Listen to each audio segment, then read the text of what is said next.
Assalamualaikum warahmatullahi wabarakatuh, sahabat PPG Prajabatan. Kami dari kelompok 3 akan mempresentasikan hasil diskusi kami mata kuliah pemahaman tentang peserta didik dan pembelajarannya, demonstrasi topik 5.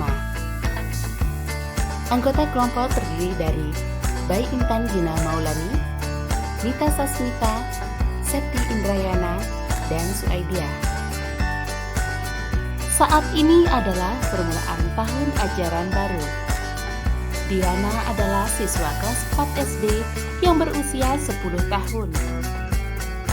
Wali kelas 3-nya mengeluhkan dinamika bersekolah Diana kepada kami. Guru wali kelas tersebut mengatakan nilainya jauh tertinggal dari teman-teman lainnya di kelas. Diana juga kurang baik dalam mengerjakan pekerjaan rumahnya selama masa PJJ kemarin. Bahkan pihak wali kelas mengatakan bahwa ia khawatir dengan tuntutan yang semakin tinggi di kelas 4 di pelajaran IPA, Bahasa, dan IPS yang membutuhkan banyak bacaan. Diana seringkali tidak menyelesaikan tugas-tugas yang diberikan dan ulangannya menunjukkan nilai yang buruk. Namun demikian, ketika materi tugas dan ulangan tersebut diulangi secara lisan dan individual, Diana dapat menjawabnya. Nah, yang menjadi pertanyaan, kira-kira bagaimanakah cara melakukan asesmen yang tepat terhadap keadaan Diana? Lalu, jenis asesmen apakah yang diberikan kepada siswa tersebut? Dan kesimpulan yang dapat ditarik dari asesmen yang didesain dan dilakukan tersebut. Mari kita bahas satu persatu. Berdasarkan studi kasus yang telah diberikan, terdapat dua kemungkinan yang terjadi pada Diana. Yang pertama, Diana belum lancar membaca dan menulis sehingga kesulitan dalam memahami isi bacaan. Yang kedua, Diana memiliki gaya belajar auditory sehingga tidak tertarik untuk membaca. Hal ini dapat ditunjukkan ketika proses pembelajaran Diana kurang baik dalam mengerjakan pekerjaan rumah selama masa PJJ. Nilai ulangan tertulis yang buruk dan mengalami kesulitan pada mata pelajaran IPA, Bahasa, dan IPS yang membutuhkan banyak bacaan. Namun, pada saat diberikan pengulangan tugas dan ulangan secara lisan dan individual, Diana dapat menjawabnya.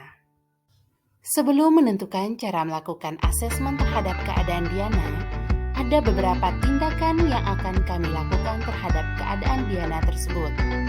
Yang pertama, guru perlu memberikan bimbingan khusus untuk Diana jika anak tersebut belum lancar membaca dan menulis. Yang kedua, guru perlu mengetahui gaya belajar Diana dengan memperhatikan indikator-indikator gaya belajar yang terdapat pada Diana. Yang ketiga, guru memberikan bacaan disertai gambar-gambar yang menarik dan sesuai dengan materi yang dipelajari. Dan yang terakhir, guru memberikan materi berupa audiovisual atau video pembelajaran yang mudah dipahami oleh anak SD. Nah, setelah melakukan beberapa tindakan terhadap keadaan Diana, maka kami dapat menentukan bagaimana cara melakukan asesmen yang tepat terhadap keadaan Diana. Berdasarkan hasil diskusi kami, maka ada dua alternatif asesmen yang akan kami lakukan terhadap Diana. Yang pertama adalah tes lisan dan yang kedua adalah tes tertulis. Bagi peserta didik yang lebih mudah mengungkapkan hasil belajarnya secara lisan seperti Diana, dapat difasilitasi dengan baik, serta hasil asesmen yang diperoleh dapat mengukur kemampuan peserta didik tepat sasaran. Cara guru dalam melakukan penilaian terhadap keadaan Diana tersebut adalah dengan melakukan tes lisan dengan bantuan teman atau guru lain untuk membacakan soalnya. Karena Diana adalah salah seorang siswa yang memiliki gaya belajar auditory. Selanjutnya, ada 3 jenis asesmen yang akan diberikan kepada peserta didik tersebut.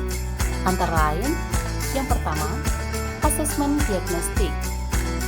Asesmen diagnostik perlu dilakukan untuk mengetahui gaya belajar dan karakteristik peserta didik sebelum melakukan kegiatan pembelajaran. Hal ini bertujuan untuk memperoleh gambaran terkait kekuatan dan kelemahan peserta didik yang dapat dijadikan bahan pertimbangan oleh guru untuk menentukan strategi pembelajaran dan jenis asesmen yang digunakan. Lalu yang kedua, asesmen formatif. Asesmen formatif dapat berupa asesmen yang melibatkan peserta didik seperti penilaian diri atau penilaian teman sejawat. Asesmen formatif ini bertujuan untuk memperoleh gambaran keterlaksanaan kegiatan pembelajaran sebagai bahan refleksi dan perbaikan untuk pembelajaran selanjutnya. Lalu yang ketiga adalah asesmen sumatif. Asesmen sumatif bertujuan untuk mengetahui hasil belajar peserta didik dalam suatu lingkup materi pelajaran. Asesmen sumatif dapat disusun dengan berbagai bentuk, baik lisan maupun tulisan. Berdasarkan studi kasus tersebut, sebaiknya guru memberikan beberapa alternatif pilihan penilaian yang dapat dipilih oleh peserta didik sesuai dengan kemampuannya dan gaya belajarnya.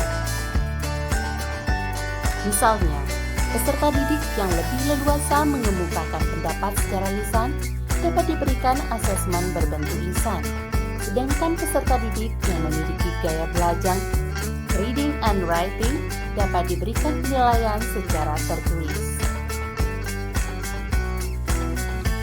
Berdasarkan hasil diskusi yang telah kami lakukan terhadap kasus yang dialami oleh Diana, maka kami dapat menarik kesimpulan bahwa dalam menentukan jenis asesmen yang digunakan harus memperhatikan beberapa hal, di antaranya karakteristik peserta didik, gaya belajar, kompetensi yang diinginkan sehingga dapat diperoleh asesmen yang tepat sasaran, karena setiap anak memiliki gaya belajar yang berbeda.